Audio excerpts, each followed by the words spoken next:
বিসমিল্লাহির রহমানির রহিম।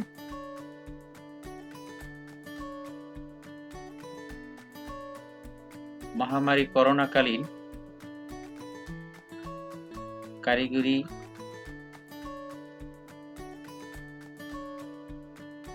শিক্ষা বোর্ড কর্তৃক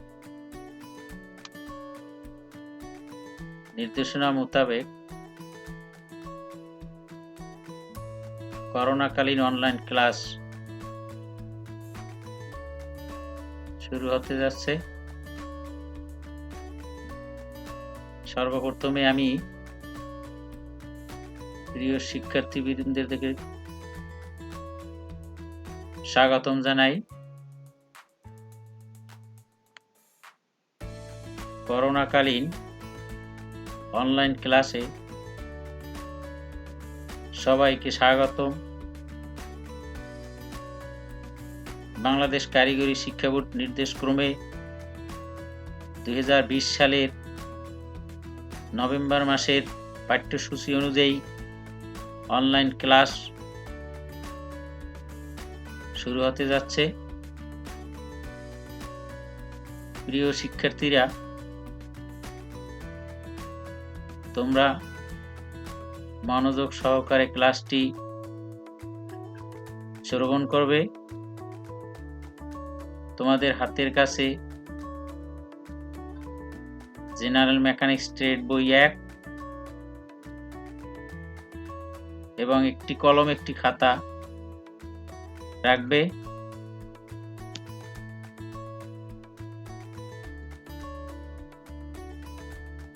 আমার পরিচয়, আমি Abdul Karim Khan, senior trade instructor, Baramasua United High Institution, SSC vocational শাখা, নবম ও দশম শ্রেণীর। আজকের পাঠের বিষয় অধ্যায় 2, ওয়ার্কশপে সতর্কতামূলক ব্যবস্থা। এই পাঠ শেষে শিক্ষার্থীরা শিখতে পারবে ওয়ার্কশপে সতর্কতা বিধি পালনের প্রয়োজনীয়তা বর্ণনা করতে পারবে, সতর্কতামূলক বিধিসমূহ উল্লেখ করতে পারবে, ওয়ার্কশপে বিপজ্জনক ও বিপদমুক্ত কার্যাভ্যাসসমূহ বিবৃত করতে পারবে, ওয়ার্কশপের নিরাপদ পোশাক ও সরঞ্জামাদি ব্যবহারের প্রয়োজনীয়তা বিবৃত করতে পারবে, ওয়ার্কশপে যন্ত্রপাতি সংরক্ষণ সম্পর্কে বর্ণনা করতে পারবে, ওয়ার্কশপে যন্ত্রপাতি রক্ষণাবেক্ষণ কিভাবে করতে হয় বুঝতে ও উল্লেখ করতে পারবে।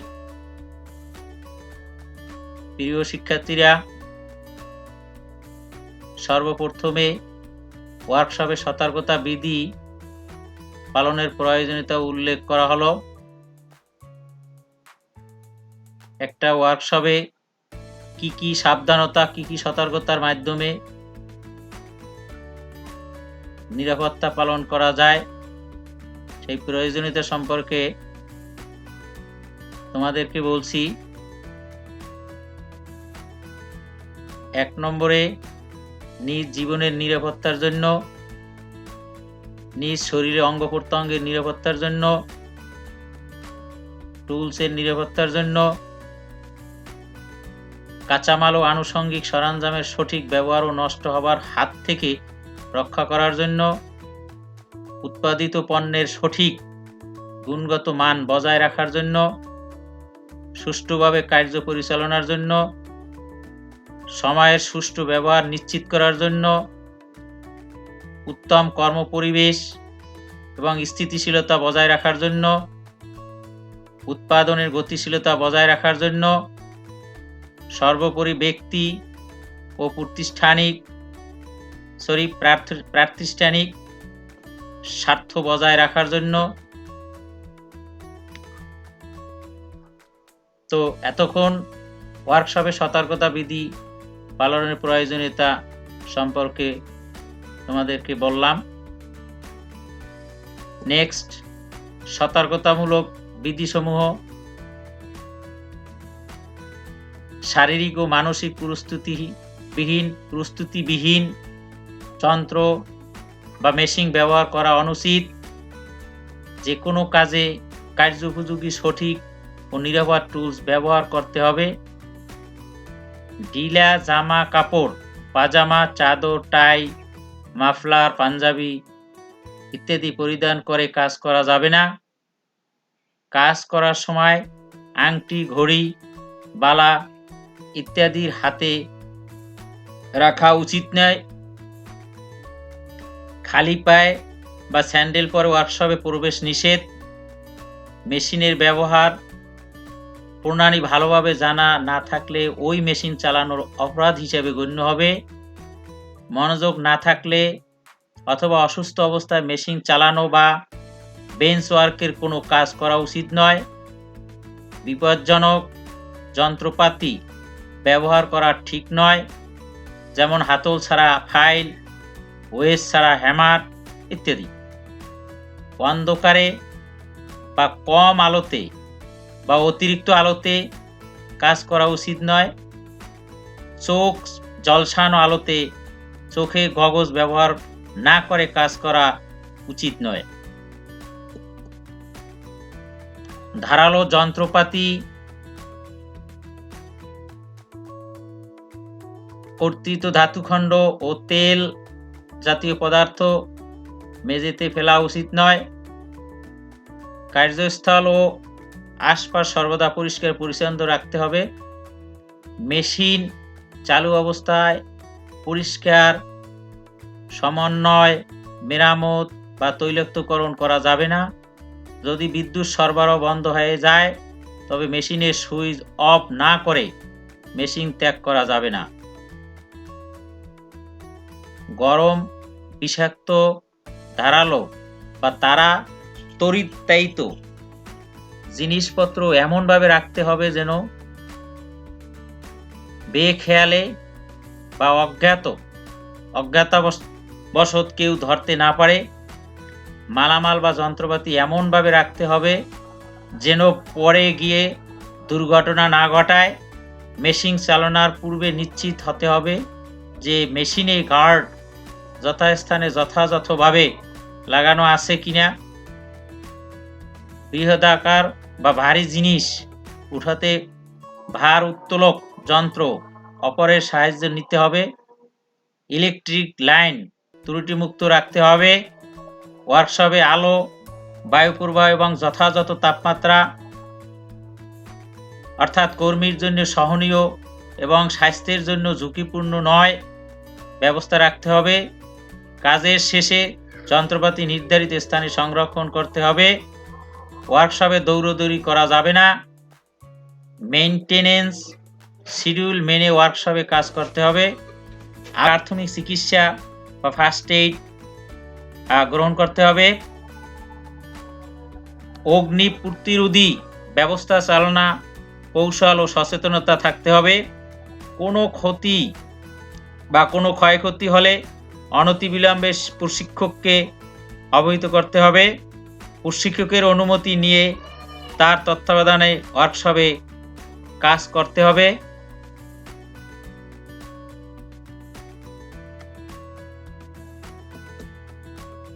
তো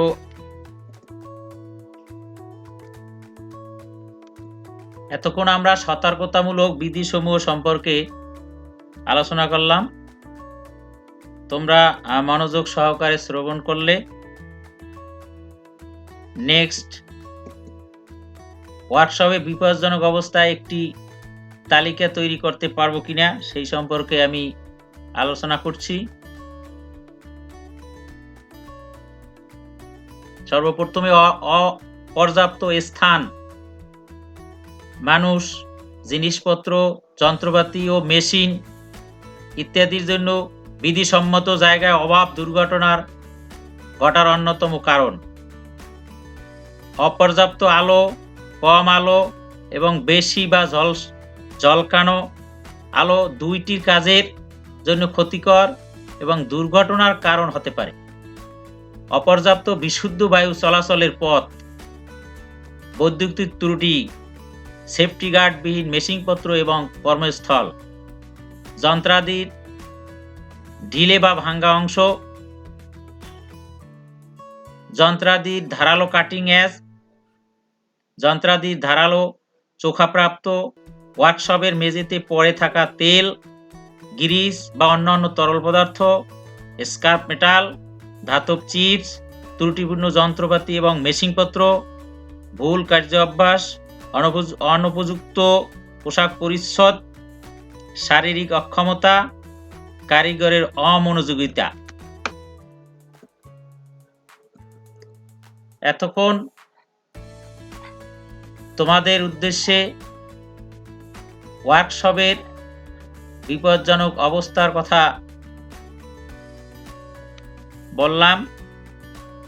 এরপরে বিপদমুক্ত বা নিরাপদ কার্যাভ্যাস গঠনের বিভিন্ন কলাকৌশল ও পদ্ধতির কয়েকটি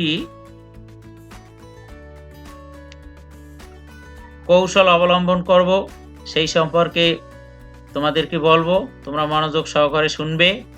পূর্বান্তেই সংশ্লিষ্ট কারখানা বা ওয়ার্কশপের নিরাপত্তা কৌশল সম্পর্কে অবগত হওয়া, ঢিলে পোশাক না পরে প্রয়োজনীয় নিরাপদ পোশাক, জুতা, হ্যান্ড গ্লোভস, সেফটি গ্লাস ইত্যাদি ব্যবহার করা, ওয়ার্কশপে সর্বদা শক্ত তলযুক্ত জুতা ব্যবহার করা, ওয়ার্কশপে কাজ করার সময় হাতা কাটা বা কনুইয়ের উপর পর্যন্ত ভাঁজ করা জামা পরিধান করা, কাজ করার সময় চেইন, আংটি, হাতঘড়ি, বালা এবং অন্যান্য অলংকার ব্যবহার না করা, কাজ করার সময় নেক টাই, মাফলার এবং চাদর পরিধান না করা, লম্বা চুল ও লম্বা নখ না রাখা, অ্যাপ্রন পরিধান করে ওয়ার্কশপে কাজ করা, ওয়েল্ডিং করার পূর্বে কত সহজে তা বন্ধ করা যায় তা জেনে রাখা, অন্যমনস্ক বা অসুস্থ অবস্থায় ওয়ার্কশপে কাজ না করা, মেশিন চালু অবস্থায় রেখে অন্যত্র চলে না যাওয়া, মেশিন যন্ত্রপাতি বা টুলসের ক্ষমতা উপেক্ষা করে বেশি বা ভারী কাজ না করা, যথাযথ মেশিন ও যন্ত্রপাতি ব্যবহার করা, কর্মসূচি অনুযায়ী ধারাবাহিক কাজ করা, মেশিন বা যন্ত্রপাতির কোনো অংশ খারাপ থাকলে তা সংশ্লিষ্ট বা সংশোধন করে তারপর ব্যবহার করা, গ্রাইন্ডিং এবং ওয়েল্ডিং করার পূর্বে অবশ্যই নিরাপদ চশমা ব্যবহার করা,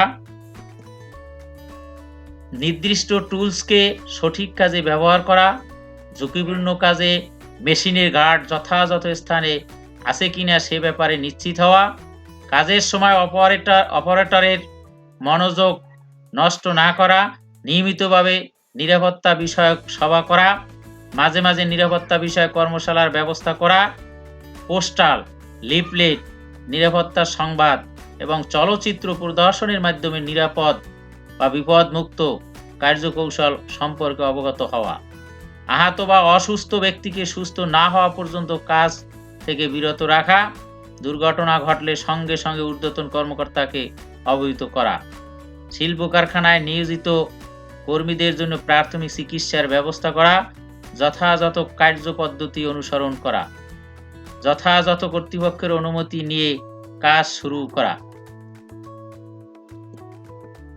তো এতক্ষণ আমি তোমাদের বিপদমুক্ত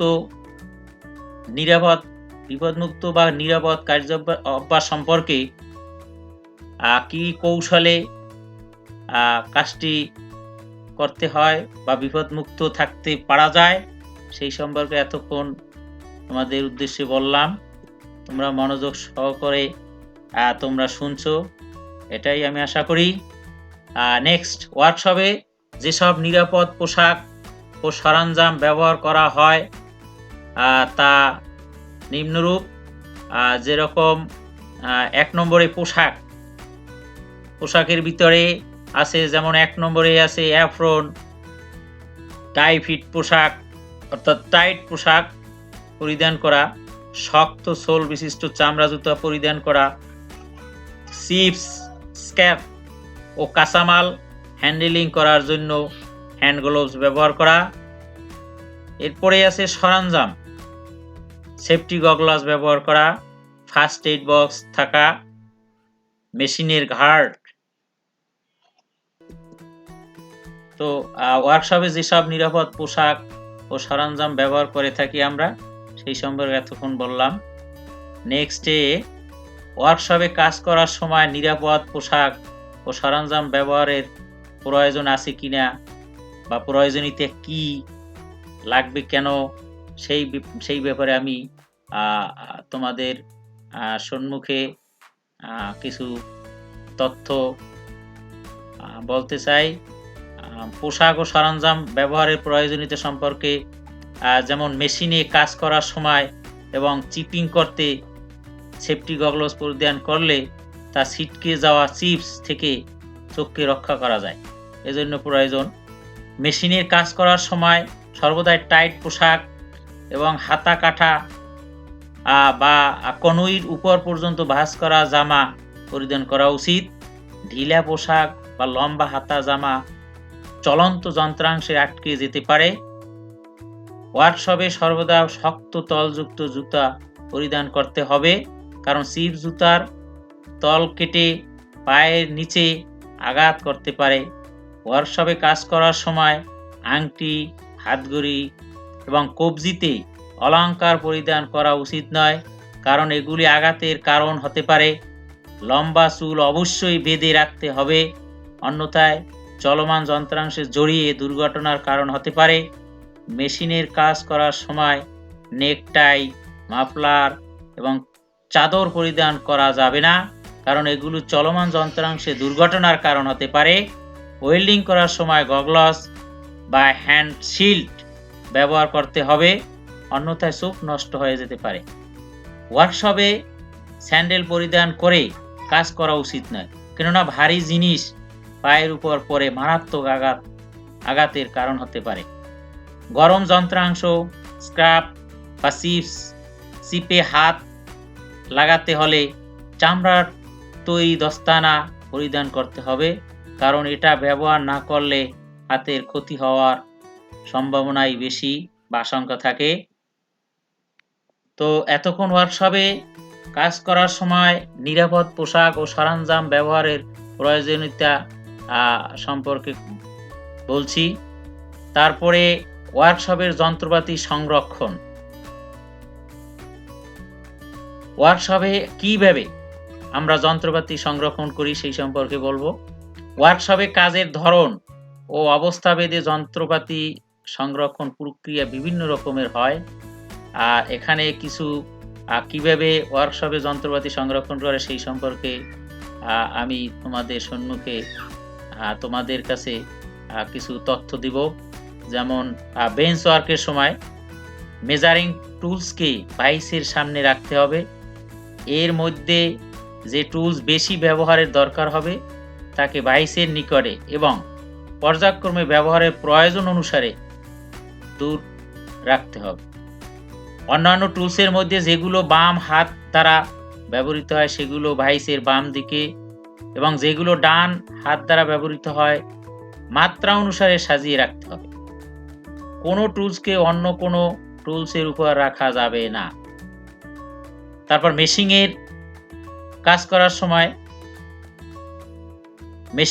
কাজ করার সময় মেজারিং টুলসকে নিরাপদ স্থানে রাখার ব্যবস্থা করতে হবে।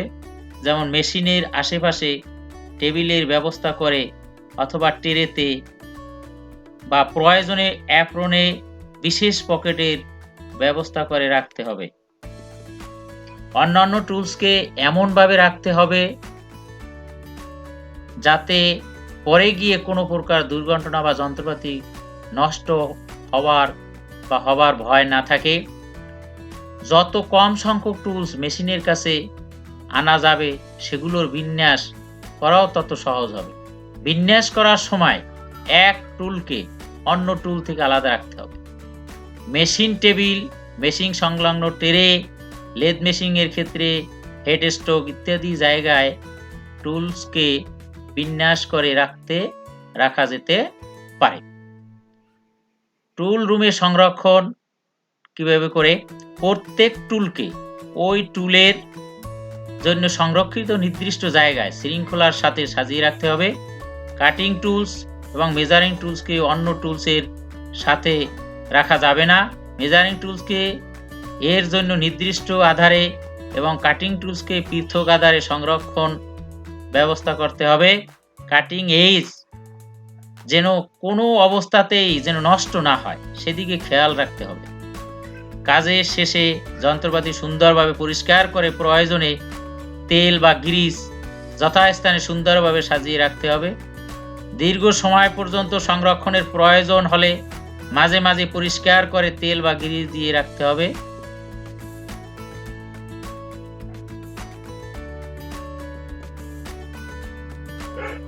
তো কিভাবে টুলস, তারপরে বেঞ্চ ওয়ার্ক, মেশিনের কাজের সময় সংরক্ষণ করে রাখতে হয়,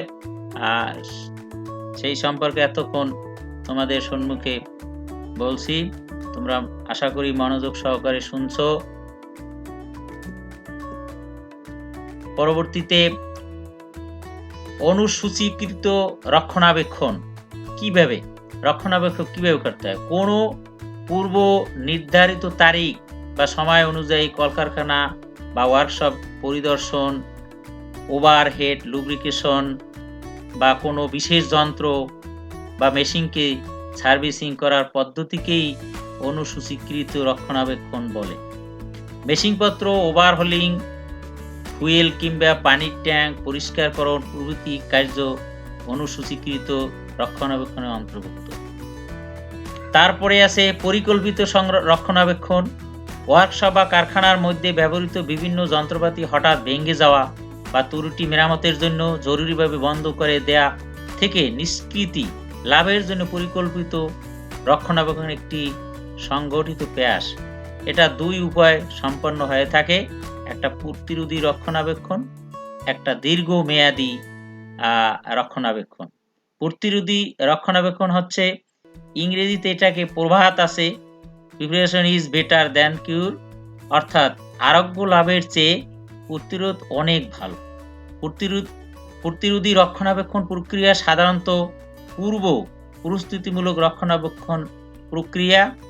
এ প্রক্রিয়া প্রধানত সম্পদের অকেজ হওয়া, উৎপাদন ব্যাহত হওয়া অথবা অযাচিত সম্পদের ক্ষয়ক্ষতি হওয়ার পূর্ব সতর্কতামূলক ব্যবস্থা পর্যায়ক্রমে পরিষ্কার করা, সার্ভিসিং করা, পরীক্ষা করা, ক্ষয়প্রাপ্ত বা ও ভাঙ্গা যন্ত্রাংশসমূহ মেরামত বা পরিবর্তন ইত্যাদি এই রক্ষণাবেক্ষণের আওতাভুক্ত। দীর্ঘমেয়াদী রক্ষণাবেক্ষণ, দীর্ঘদিন ব্যবহারের পর মেশিন বা যন্ত্রাংশের অকেজ হওয়া অংশ পরিবর্তনজনিত মেরামতি কার্যকে দীর্ঘমেয়াদী রক্ষণাবেক্ষণ বলে। প্রতিটি নির্মাণকারী প্রতিষ্ঠান তাদের উৎপাদিত যন্ত্রপাতি রক্ষণাবেক্ষণের ব্যাপারে নির্দেশিকা সরবরাহ করে থাকে। এসব নির্দেশিকার কোনো যন্ত্রাংশ কতদিন পর পরিবর্তন প্রয়োজন বা মেরামত প্রয়োজন তা উল্লেখ থাকে। এই নির্দেশিকা অনুযায়ী দীর্ঘদিন পর কোনো যন্ত্রাংশের স্বল্পতম মেরামতজনিত কাজই দীর্ঘমেয়াদী রক্ষণাবেক্ষণ। ব্রেকডাউন রক্ষণাবেক্ষণ, কোনো বিশেষ সার্ভিসিং কাজে উৎপাদন সম্পূর্ণ বন্ধ রেখে রক্ষণাবেক্ষণ বা মেরামত কার্যকে ব্রেকডাউন রক্ষণাবেক্ষণ বলে। এতে ওভারটাইম জনিত ব্যয় এবং কারখানা ব্যয় বৃদ্ধি পায়। সুতরাং কোনো যন্ত্রপাতি হঠাৎ নষ্ট হলে তাকে মেরামত করে কার্যোপযোগী করাই হলো ব্রেকডাউন রক্ষণাবেক্ষণ। মূলধন পরিবর্তন রক্ষণাবেক্ষণ, যখন কোনো মেশিন বা যন্ত্রপাতি মেরামত বা রক্ষণাবেক্ষণজনিত ব্যয় এমন পর্যায়ে হয় যে উক্ত মেশিন বা যন্ত্রপাতি মেরামতজনিত ব্যয় তা ক্রয় করার সমপর্যায়ে এসে দাঁড়ায়, অথবা উক্ত মেশিনে এই ব্যয়বহুল ব্যবহারের পরে সন্তোষজনক কর্মদক্ষতা পাওয়া না যায়, তাহলে উক্ত মেশিন বা যন্ত্রকে পরিবর্তন করাই উত্তম। এইরূপ ক্ষেত্রে নষ্ট বা ক্ষতিগ্রস্ত মেশিন বা যন্ত্রপাতি মেরামত না করে ক্রয় করে প্রতিস্থাপনকরণকেই মূল পরিবর্তনের রক্ষণাবেক্ষণ বলে। রক্ষণাবেক্ষণ বা মেরামত খরচ যদি নতুন ইউনিট বসানোর খরচের কাছাকাছি বা বেশি হয় এবং যখন সংশ্লিষ্ট মেশিন দ্বারা আকাঙ্ক্ষিত বা গুণাগুণ সমৃদ্ধ দ্রব্য উৎপাদন করা না যায়, তখন অবশ্যই এগুলো পরিবর্তন করে নতুন ইউনিট স্থাপন করা উচিত। অতএব বিনষ্ট যন্ত্রপাতি মেরামত করলেও যদি আর্থিক দিক দিয়ে লাভজনক কিংবা কাম্য লক্ষ্য অর্জিত না হয়, সেক্ষেত্রে নতুন যন্ত্রপাতি বসানোর জন্য মূলধনের যে বিনিয়োগ কার্য তাকে মূলধন পরিবর্তন বলে। উপরোক্ত আলোচনা থেকে একথা প্রতীয়মান হয় যে পরিকল্পিত প্রতিরোধমূলক রক্ষণাবেক্ষণ ওয়ার্কশপের কাম্য, যা লক্ষ্য অর্জনের জন্য তুলনামূলকভাবে উত্তম।